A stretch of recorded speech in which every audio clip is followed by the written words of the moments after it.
Welcome to The Problem, a Lockwood and Co podcast. I'm Caitlin. I'm Alan. And today we are finally discussing part 1 of book 3, The Hollow Boy. Part 1 is Lavender Lodge. Oh yeah, I do usually say what it's called, don't I?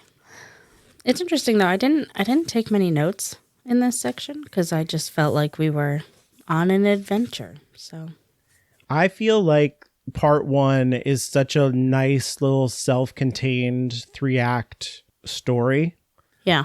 Like it's also really sophisticated because it's like a microcosm of the whole book. It's also like very bittersweet. And I think Stroud does like a really cool thing here where he's changing the tone that Lucy's had for the previous 2 books. I also just think he wanted to show them, like, here's them as a good team before we fuck it all up. Yep. One last show.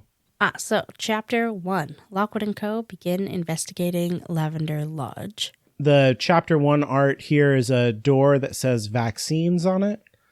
And probably some doctors in there. You can see 2 doctors. Definitely doctors. I just wrote down that it's the door to the inn. Yeah. Because it definitely says vacancies. Vacancies. And then we get our, introduction from Lucy here. I find a lot of this to be, really bittersweet, her tone. Oh, yeah, definitely. Because I feel like in these couple chapters, more than any other chapters so far, definitely, but even ones that I remember in the future, this sounds like an adult Lucy looking back on it. Yeah. I asked you this the way back when we started doing the books about Lucy's voice and where, because it's a first person narrative and English major training is to be locate where the voice is coming from in time. So is this happening in real time for her? Is she is it her diary each night, or is it 30 years later? And this feels later to me than the other 2 books. This is her at least everything that happens in this book, she's looking back on it. It's not just happening right now, it feels like. Yeah, definitely. That is how this feels. And so her voice is filled with dread almost. Yeah. And a sadness. It's really interesting. There's a real irony here, especially if you've read the book. And by the way, you probably should read the whole book before you listen to us talk about it, because we're going to talk about it in a way where you know the ending. So yeah, absolutely. I wrote down that it feels nostalgic here at the beginning. Like she's looking back and thinking, the good old days. Yeah, exactly. And the good old days are getting set on fire and that's how she starts out. Anthony Lockwood, coat aflame, arms flapping madly as he staggered backwards towards the open window.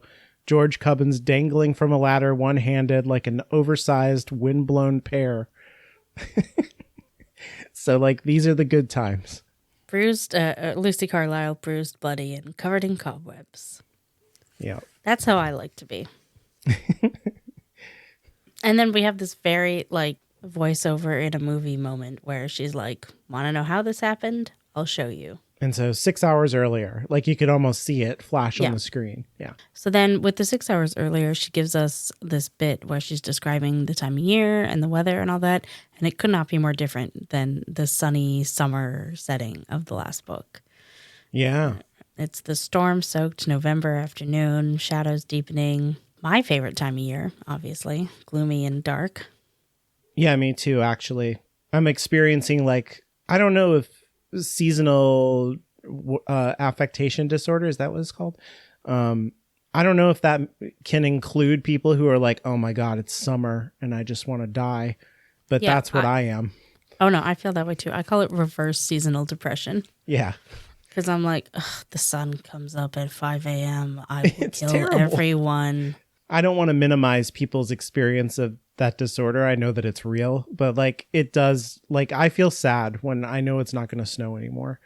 I will say it's not cold. Here it's April and this is fine. It's warm outside, but my house is still quite cold. Mm-hmm. So that's fair. Well, she says here that it's the time of year when the days were scarcely lighter than the nights, and the dead began walking during the darkest afternoons. And Yep. so that really is different than the previous book where she was talking about people stay out really, really late to just try and soak up being able to be out there in the midsummer like environment. Yeah, it must be so much worse. Like for people who do suffer seasonal affect whatever disorder Yeah, in the world of the problem. because Because more like people die in the more winter. well, more people die, and like you can't go out. Yeah. You know, at least now you can, you can go out and do things in the night. It just sucks because it gets dark at like 3. Even with, I think were I to live in this world, I don't think November would be my favorite time of year. Although that being said, I have entered this time in my life where I look back fondly upon lockdown, Mm-hmm. where I didn't have to go anywhere or do anything or talk to anybody. So, maybe I would still love it. Maybe it would be even better. Yeah. Anyways, then we find out that Skull is with them. Yep. Skull is on the job too. And already he's the best. Lockwood goes over their plan. They go in, they're looking around. They're not trying to get in trouble here. They're just supposed to determine whether or not there's ghosts and then report back to the police. And then Skull is like, it's a useless plan. Stab them first. Ask questions later. Yeah. That's your only sensible option. Because the scenario here is that people have been staying at this little hotel or whatever it is, a mom and pop hotel, and they check in, but they don't check out. Like, we don't know where these people are going. And the owners told Deepak, like, who could say where these transient salespeople and sailors end up going after this? That's not our responsibility. So there's suspicions that there's either a haunting here or these people are serial killers or something. Yeah. And the police went in and didn't notice anything. But as it says later, they're adults. They're useless. Yeah. Yeah, I'm jumping kind of a whole page here, but I love that bit because it's just like you can feel the children reading this and being like, yeah, adults are useless. Like it's great writing for kids. It's so scary when I think about it. This was more in the second chapter when they actually get up there. But as an adult, it'd just be like, you're coming into London. You need to stay the night there before you go to your next thing. And there's just no way for you to sense that this place is dangerous. And you're like, oh, seems great. And then you throw your stuff down on the bed. You get ready to go to sleep. And then you just die. Like, it's terrifying to think of that. Yep. And also, okay, I have this note later, but I guess this is the episode of jumping ahead. Like, how long have these people been getting away with this? Mm-hmm. Because they just talk about, 1 or 2 people, I think they actually say 4 or 5 people missing recently. But like these are an old couple who've owned the building for a while. And the amount of ghosts that we see, they've been doing this for a while and just nobody noticed that all these people were going missing. But like, yeah, spoilers for this couple. They're psychotic, serial killing, terrible people on top of being adults. So they knock and buzz on the door a bit. And as they're waiting for the couple to let them in, a ghost starts coming down the street toward them. And they do mention that it is 4 p.m. Yeah. So this thing is just like floating along. Lockwood's like, don't worry about it. It's fine. It's probably a shirt. Yeah, it's probably somebody's laundry. And George is like, what are you talking about? It has legs. Yeah, it has limbs. It's so good. But I always wonder about this ghost in particular. Because, like, what is its source? Where is it going? How far can it go? What? Yeah, I don't understand what's happening. It doesn't here. matter at all. It's a joke, but still. I think it does. I mean, if you want to take it seriously, I think it does also point to like the bigger problem that we're going to find out about later in the book. Oh, that's true. Yeah, just that there's so many ghosts happening right now. Yeah. Yeah, the whole Chelsea area is like just brimming with supernatural activity. So it's not crazy to think that there's just free roaming phantasms going wherever they feel like right now. But there is like pressure to get in the door. Building. Yeah. And I think it's to make us, you know, as the reader who doesn't know anything, and maybe this is your first Lockwood and Co book even, to be like, oh, we should get into the house. It's safe in there. There's grown-ups in there. It's a, you know, it's a hotel. And then little did you know, like out of the fire into the frying pan, or out of the frying pan into the fire, whatever, however that actually goes. I think I completely messed that up. Out of the frying pan into the fire, I believe it is. That's what happens. Oh, and then also in amongst this, Lucy gives descriptions of her cohorts. And it is very much, you know, Lockwood is amazing and cool. His eyes sparkle. Yeah. And George is not that. No. I like when she talks about the people when they finally answer the door. Yep. She's like, they were probably murderers, but we didn't want to startle them. So we put on our best smiles. It's great. I love that line. I guess you wouldn't want to startle murderers, to be fair. Probably turn out poorly for you. I feel like that's not how cops do it. I feel like they're assert your authority immediately. But they are in such a weird position. Like the adult authorities have already been here, and then I guess they sent children to be like, I don't know, double check it. Just see if you can find anything. Like, what do they think is happening here? I guess the police couldn't find proof, so they need to send in children to find proof. It's so weird. It's weird, yeah. And then this is where we get like the description of to what's going on and why they're there. But we've already gone over that. There is a great little description where she says, I don't know how old the man was. When I see someone older than 30, time sort of concertinas for me. But he was definitely closer to coffin than crib. And I love Lucy's voice so much. It's just... Yeah, that's good. She describes them as being like short, round, and gray haired. Mm-hmm. And I just wrote down, I too am short, roundish, and gray haired. Not a murderer yet. No, maybe one day. Maybe one day I'll live out my dream. This is where Skull starts to be like, just kill him. Just make it easy on yourself. Yep. You could get him right now. And she's like, no, be quiet.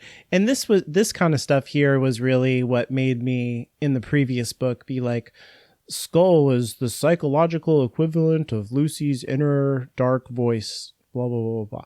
Because it's stuff like this, that he just says the unspeakable things, and he's usually right. And he's so funny, and I love him a lot. He's great. I'm so glad they take him on stuff, because like his little mystery and all that stuff is wrapped up. You could have just like never had him again. Yeah, exactly. But he's so good. So they do some pretty typical questioning of the old people. The old people are like, the police already asked us all of this. Yeah. So you should just leave. And then Lockwood very importantly holds out a warrant from DPRAC saying that Lockwood and Co. has the authority to look around and check for ghosts. Yeah, and the old man like plays dumb. He's like, crime? Haunting? Like, what are you talking about? There's nothing supernatural here. Look around. See the defenses that are only in this one room. Right. You know, it's called Lavender Lodge because there's lots of fresh lavender all over the place and the room stinks of it. And there's iron stuff and, you know, it's well defended, like you said. Yeah. And then very not suspiciously at all, when they say that they're going to go look around upstairs, the old man is like, why not leave your things? The stairs are narrow and it's a long way up. You don't need any of your ghost protection. They just stare at him. Yeah. So very innocent older couple here. Yeah. Though, I mean, honestly, if I'm like above 80 and I'm not, murdering lodgers that come to stay at my house, I've done something wrong in my life. Yeah, for real. What's the point of having an Airbnb if you're over 80, if you're not going to just kill people off? Yeah, you're just there. You're like, come on. There's not, I want to be the creepy legend lady, but I live in a suburb, so. Don't go in that lady's house. No one ever comes back. I mean, I do live in Unit 13 here in my building, so there's that. Nice. Yeah. And I love that George's evidence is the dusty ketchup bottle. But he's right that, it's like I guess like a bed and breakfast. I don't know that they have that in England, or maybe they invented it. I have no idea. But nobody has breakfast. So like that's an important detail. And now, okay, Lucy here says they must know it's all over for them. If something bad happened to their guests up here, we're going to sense it. And I agree. And they're sending the agents up there to die, basically. But, like, they still must know it's all over for them. Because if the police know that Lockwood and Co. is there. I guess. I don't know. Like, they also have the weird... And it's not that weird. I think it's the right choice that Stroud is making here. Because, like I said, this could be the first Lockwood and Co. book that you pick up. But you know how, like, each time that you first meet adults in these books, they're like, I remember the days when children were children. Oh, and yeah. I could just mistreat them and they had no status. They do that same thing here. And I feel like they can get away with it. That these kids will disappear and they'll be like, what kids? No one ever came by. Agents die all the time. Who could say what happened to them, I guess. And then so that chapter 1 ends with the skull saying, brilliant, outwitted by a senior citizen, outstanding, what a team. Oh, that's after the old people kind of lock them in upstairs. Yeah, there's like a fire door with bolts on it, and the guy locks them in, which is fucking crazy.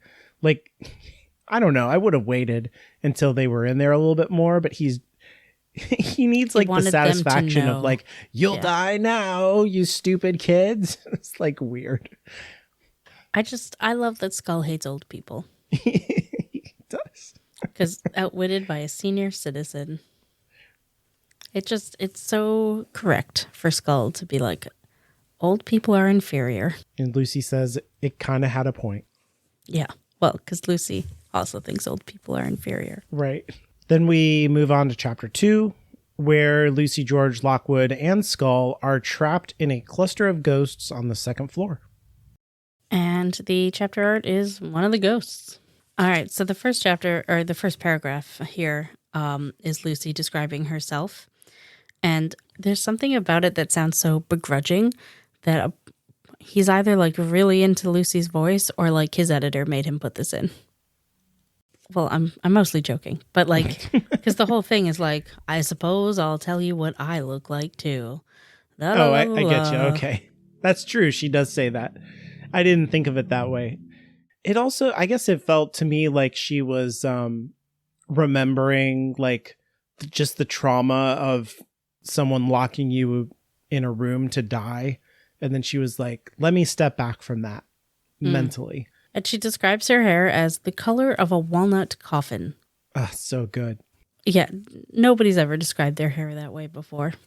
So that's great. Love it. That felt to me like in The Hobbit, where Bilbo is always talking about like food metaphors and like, because he's just obsessed with food and he's always hungry and wants to be cozy. It just felt like that, where she just lives in this world of death and ghosts. And she's like, yeah, it's, a walnut coffin, You've seen a million. Thing. I've seen a million. Yeah, exactly. You know exactly what that color is. They discuss whether or not they should try breaking down the door, but decide there's no point in that. And then Lucy gives a quick list of their talents, being that Lockwood is good at sight, she's good at hearing or listening and touch, and George, he has all three and is mediocre at all three. It's not exactly what he's there for. He's kind of the research guy. No, but she definitely had to make him the butt of the joke. For real. Yeah. Yeah. No mention either of Skull's talents, whatever they may be. Whatever they may be. Although very quickly after that, Lockwood does say, what does your friend in the jar say? And Lucy's like, it's not my friend. It's like, Skull, what's up? And he's like, there's ghosts here. Lots of them. And then she's... I do think this is significant, though, because like I said, I feel like it's a kind of a microcosm of the larger mystery that we're going to get. So it's just kind of like a good foreshadowing where if you think about it, like this couple has a business here that they run for profit. And then they were like, what would allow us to extract all the money from the guests is like using ghosts as a weapon. and then creating a cluster that gets bigger and bigger so that no one can ever escape and there's no evidence left behind. I just think it's like really good foreshadowing on Stroud's part to give us the mystery like this, where we're like, where's the source? And meanwhile, there's like 500 ghosts down here. Like we're not worried about like, oh, we got to seal every little source. We need to find like the thing that's making all the rest of this happen. Yeah. This is where I had my note about, how long these people been murdering and how has no one noticed yet. But then, of course, I've listened to a lot of murder podcasts, and that's what happens. No one ever notices, or at least police don't. So yeah, they set up a safe zone. They're kind of in the middle with an iron circle. And they just sort of get themselves together and are like, we're professionals. We're going to do this. And they do get pretty systematic about it. They start checking room to room and like limiting the ones that they can already see and stuff like that. So while Lucy and George are sort of setting up the safe spot, Lockwood goes to investigate a room. And doesn't he come back and be like, oh, the color's terrible. And then they're like, no really ghost? And he's like, oh, no, there was a ghost. Yeah. Yeah, he's the decor in the bedroom, lilac green, and what can I can only describe as a kind of billowous off yellow. None of the colors went together at all. Like that's what he's horrified by. There was another joke before that too, where it's just loaded with jokes, even though we're like, and this is typical Stroud. It's like Buffy the Vampire Slayer or something, where we're upping the tension and like we might get murdered at any second, but telling jokes the whole time. Skull is like, hey, I used to cheer for you guys to die, but I don't do that anymore. We're cool now. And she's like, yeah, when it first started talking to me, we all viewed it with suspicion, irritation, and distaste. However, as the weeks passed, we'd gotten to know it properly. We learned to really despise it. Yeah, no, that's good. It also is, it's almost like we're being reintroduced to Skull. Yeah. Because Skull is different after his whole plot line in book 2 is over. He had to find a new purpose. He lost his masters, gone forever. And his new purpose is badgering Lucy. So Lockwood sort of made safe the ghost in that room, just like cordoned it off with some salt and iron. And they sort of discuss how that's not like the ghost that's doing it. That's one of the victims, definitely. And then they go into the other rooms, find some more ghosts. So they have certain missing people and they've seen pictures of them and stuff. And they find one of the people and they're like, he's definitely the missing guy. They don't know what killed him, but Skull is telling Lucy that there's a powerful spirit, a really bad one. Mm-hmm. And it's probably somewhere up higher in the place because there's a third floor and then there's an attic space above that. Yeah, it's really kind of creepy how he says it because she's like, have you located the source of all this? And Skull is just like, somewhere above. But you knew that already. Mm-hmm. I love that line. I just love that Lucy was like pretending that she wasn't feeling the dread. And then Skull was like, you can feel it. It's like it's just perfectly creepy. It's really good.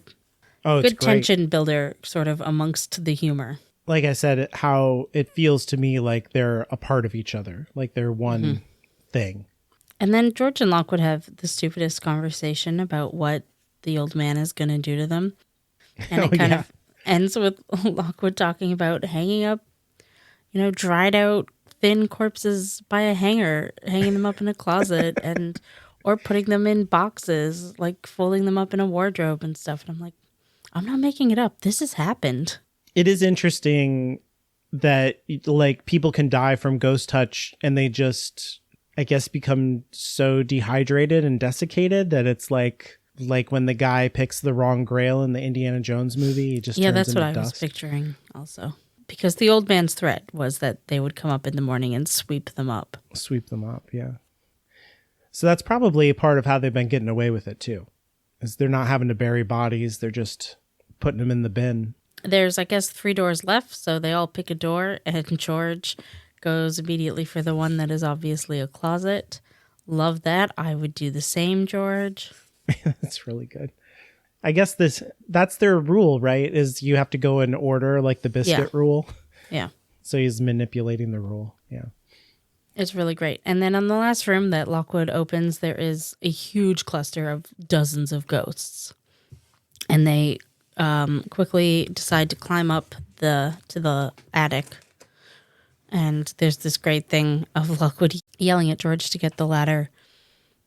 And George is like, what ladder? Do you want me to just pull it out of my pants? What are you talking about? He's like, the one that was in the closet that you opened, you idiot. This is also like Lockwood's like, you need a ladder thing coming back. I don't know. That's from the show, really. It's not really in the book.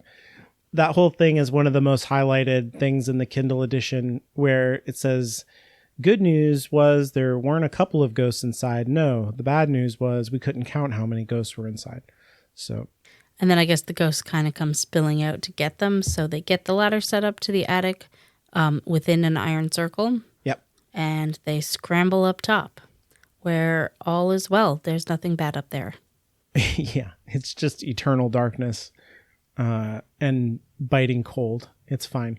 I could almost see the shot in my head of like looking down from the attic space onto the ladder. Yep. With the iron circle and all the ghosts around. It's like, that's so good.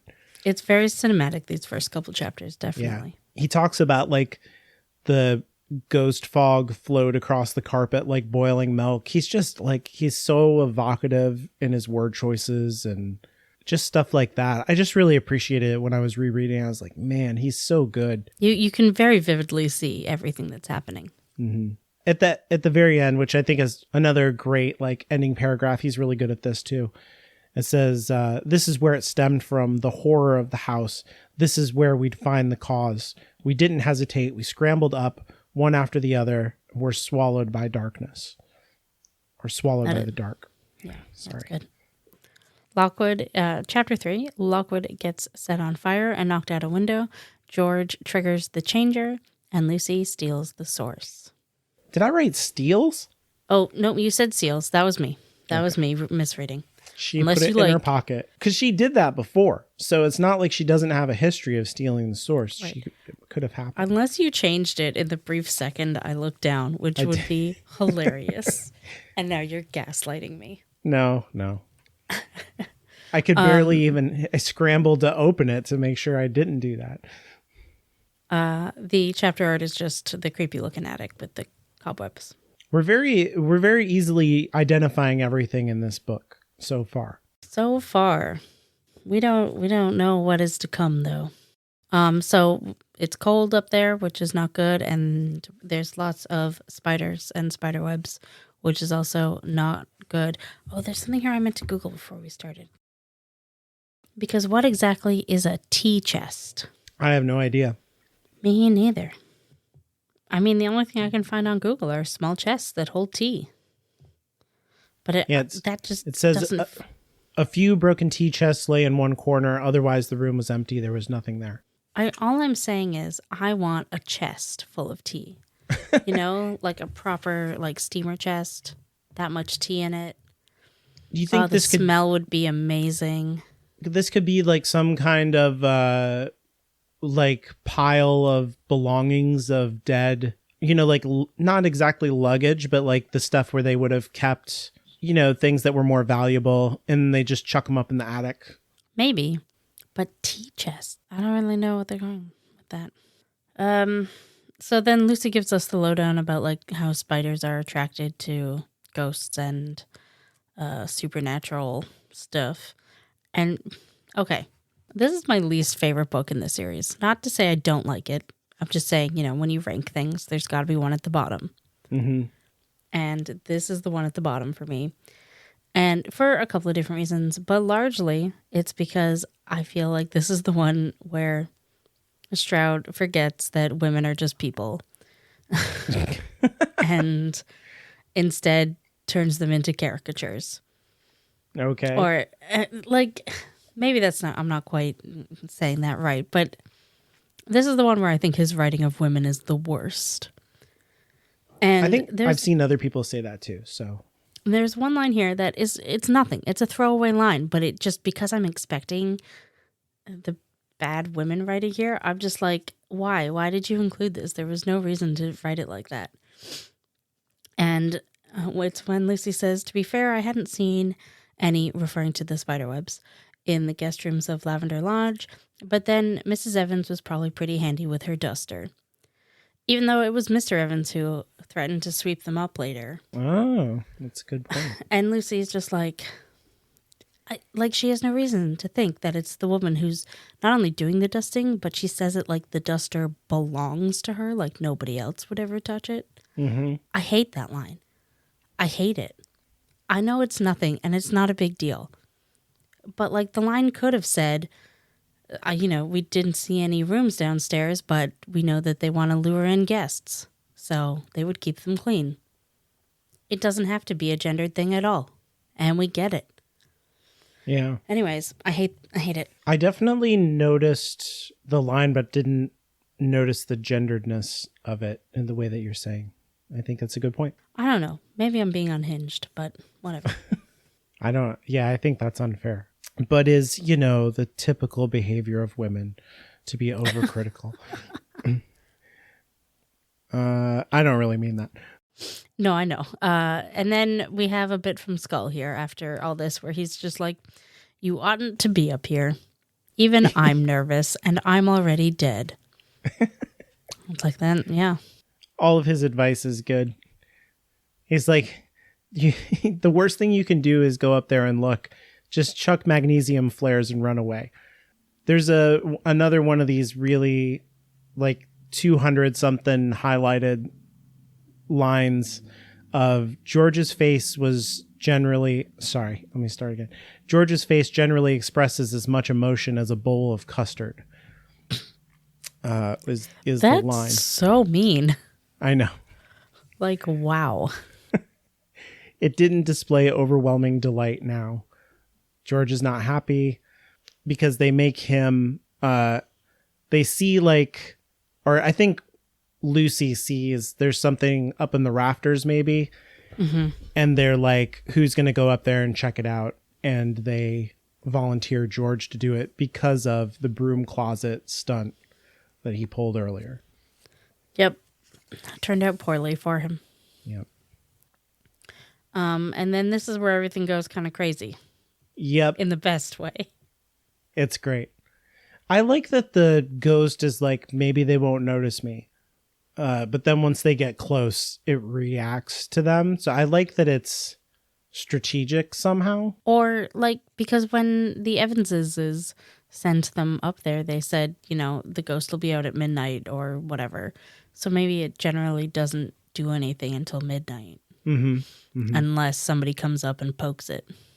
Then tentacles just start streaming out of the body in the rafters. And George throws a flare at it, which misses and sets Lockwood on fire. Yeah, this is us catching up to the very beginning of the book now. Yeah. This in the TV show, this would be the scene where they're like, oh, okay, I see. We're back to where we started. And then Lockwood calls for some water. And Lucy's like, I've got some. And I need a sword. And then Lockwood's all, water, Lucy. And Lucy's all, George, your sword. And they have this slow motion, perfectly synchronized moment where Lucy's throwing the water bottle at Lockwood and George is throwing his sword to Lucy. And it's beautiful and it's wonderful. And then the slow motion stops and everything goes wrong because the water bottle goes smacking in the middle of Lockwood's head and flings him out the open window. And the sword just scatters yards past Lucy and she is still stuck in amongst the ghost. And Lockwood is maybe dead. I think this is the best joke of this book easily. Maybe the joke of the series. It's the best joke. It's definitely Stroud was, here's a lot of humor because there's not much humor in this book. That's I'm sure true. there is, but the book is kind of sad and depressing. No, I think that's true. This there's a lot of angst in this book, and this is the funniest stuff I think is up in the front.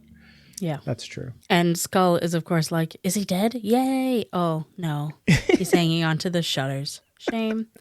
Still, this is definitely the funniest thing I've ever seen. You three really are incompetence on a stick. But the water did get the fire out on Lockwood. Well, he gets knocked outside where it's raining. So like he gets Yes. put out that way. The And water then, bottle went out the window because it like hits him in the face and bounces off and goes out the window. and then George is like, you can still get to this, or do a cool somersault over the tentacles or something. Yeah. And this is like, you do one. This is your fault. She's got no weapons, no way to get to a weapon because the room is just filled with ectoplasmic tentacles now. And Skull is like, don't you have like a silver necklace or something that Lockwood gave you? And she's like, oh yeah, I do still wear that. You never take off and it's always there, you idiot. Right. She wears it every day and not just like special occasions. Not that it means anything. No, it's not. No. Anyways, but she does use it to basically get to the ladder, right? Yep. She starts like swinging it around and stuff, and the tentacles are scared of it, and she manages to get her weapon back.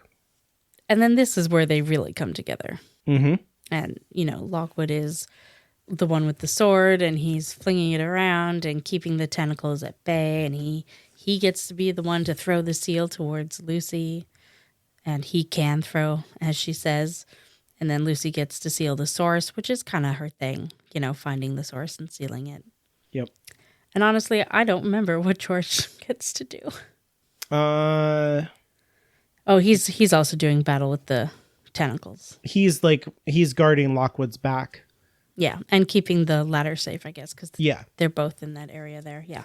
And then once everything gets knocked out, there's this really good moment, I think, that the contrast is so good that it helps when I'm remembering the scene to be like, wow, that was so crazy and chaotic, everything that happened, because it just goes to utter peacefulness and nothing is going on when she throws the seal over it. So it says the net sank down, the fury winked out of my mind. All at once there was a hole there, an echoing silence. The coils froze. A second later they had faded from the attic like mist from a mountaintop. One moment there, the next gone. It's just really, really good stuff. And then I think they all start laughing. Yeah. As a tension release, as one does. And this is really their last thing that together of just the three of them ever. Yeah, that we see, because they talk about how busy they are and that sort of thing, but we never really get to go on a case with with just the three of them again. On one hand, I feel like it's what Lockwood and Co. is, but on the other hand, it's what Lockwood and Co. was and will never be again. Yeah, a sort of farewell to youth. Yeah, for real. And Skull does, of course, berate them for doing such a terrible job. It's oh, you're laughing? You think that was good? I'm ashamed to be faintly associated with Lockwood and Co. Yeah. As though anybody knows who he is or cares. They have no idea. He's the biggest secret in the world. But then Lucy's like, but we weren't hopeless. We were good. We were the best. And we never fully realized it until it was too late. That's so bittersweet. That's looking backwards. That's, like you said, nostalgia.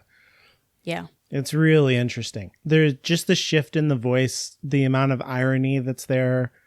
That's just really interesting to me.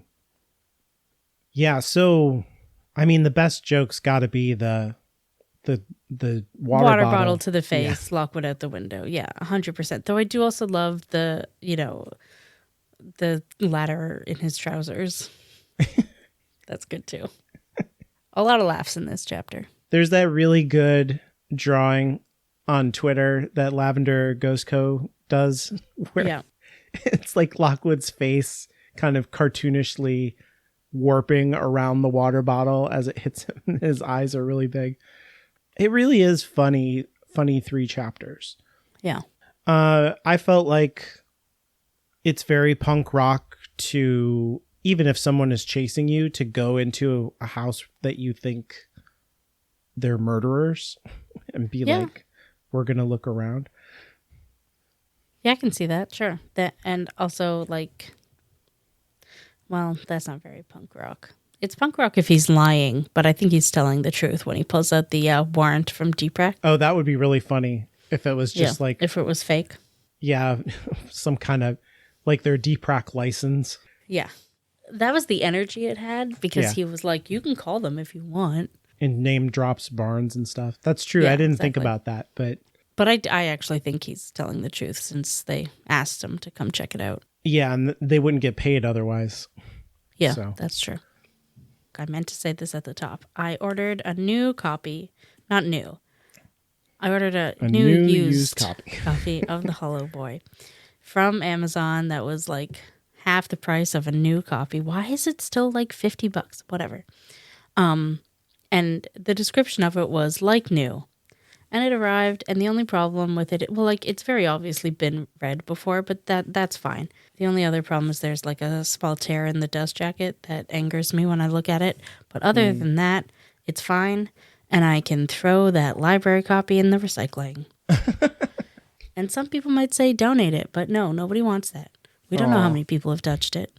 Even the audiobook has the Netflix thing on the cover, and it's the only one that does. And the Kindle version on the cover of it has the Netflix sticker thing on it. It's gross. Wild. That is disgusting, and we should burn Netflix down. Yeah. Anyways, so if you want to follow the show on Twitter, you can do so at Lockwood Podcast. I used to say my Twitter here, but I've actually been a little bit more active over on Blue Sky because, Twitter's kind of accessible. So if you have a Blue Sky, you can follow me there. The same tag name, Inferior Caitlin. Ever migrate social media, it probably should be on TikTok or something like that. But I'm so hesitant because it takes work and I'm lazy. Yeah, no, we don't want to be on TikTok. We don't want that. It would be good for the show in the sense that more people would know we exist, but I don't want to do that. Yeah, exactly. Exactly. We're of the same mind. We're like, who cares? We want to make a show. We're not like making a career. I know. That's how I think of it too. So because of that, you can find the show on Twitter or X or whatever it is at Lockwood Podcast. I already said that, dude. Oh, did you? Well, I'm saying it again. We got to promote the show, Caitlin, so I can make a career out of this. On Twitter. That's the key to success. If you want to reach out to us, you can send an email, though, and people have been doing that, and that's very nice of you. We love to hear from people. Contact at hollowedgroundmedia.com, or you can go to the contact page at hollowedgroundmedia.com. And remember... Sorry. No, that was my fault. And remember to always chuck a water... fuck me. And remember to always chuck a water bottle in the face of the boy you have a crush on.